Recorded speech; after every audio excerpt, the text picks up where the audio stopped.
जय Jagannath. Welcome to Mishra maths plus. आज ज्यामितिर द्वितीय भाग पढ़ा।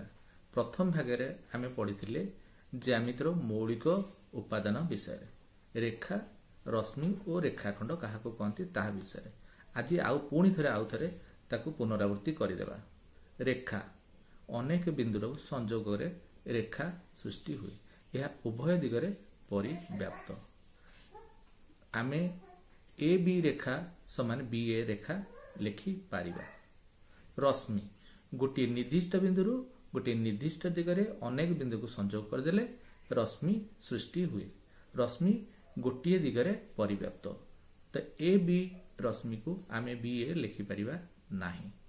एहा परे आमे रेखाखंड रेखाखंड रेखार एक निर्दिष्ट अंश को रेखाखंड कहा जाए। आमे ए बी रेखाखंड को बी ए रेखाखंड मध्य लिखि पारिबा। किछि प्रश्न उत्तर आलोचना करिबा। प्रथम प्रश्न, गोटे बिंदु देई केतोटी रेखा जाई पारिबो। यार उत्तर रहला गोटे बिंदु देई असंख्य रेखा अंकन करा जाई पारिबो। द्वितीय प्रश्न, दुईटी बिंदु देई केतोटी रेखा अंकन करा जाई पारिबो। यार उत्तर रहला दुईटी बिंदु देई केवल गोटे मात्र रेखा अंकन करा जाई पारिबो। गोटे बिंदु देई केतोटी रश्मि अंकन करा जाई पारिबो। यार उत्तर है गोटे बिंदु देई असंख्य रश्मि अंकन करा जाई पारिबो। चतुर्थ प्रश्न, दुईटी बिंदु देई केतोटी रश्मि अंकन करा जाई पारिबो।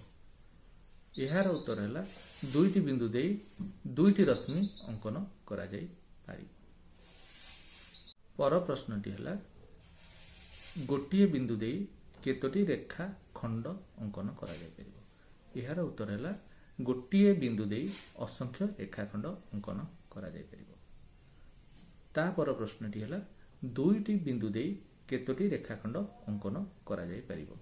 दुईटी बिंदु देई केवल गोटे रेखाखंड अंकन करा जाई परिबो। धन्यवाद। आपण माने मोर पूर्व वीडियो को एते मात्रा रे पसंद करिथिबारु मु आपण को धन्यवाद ज्ञापन करूची।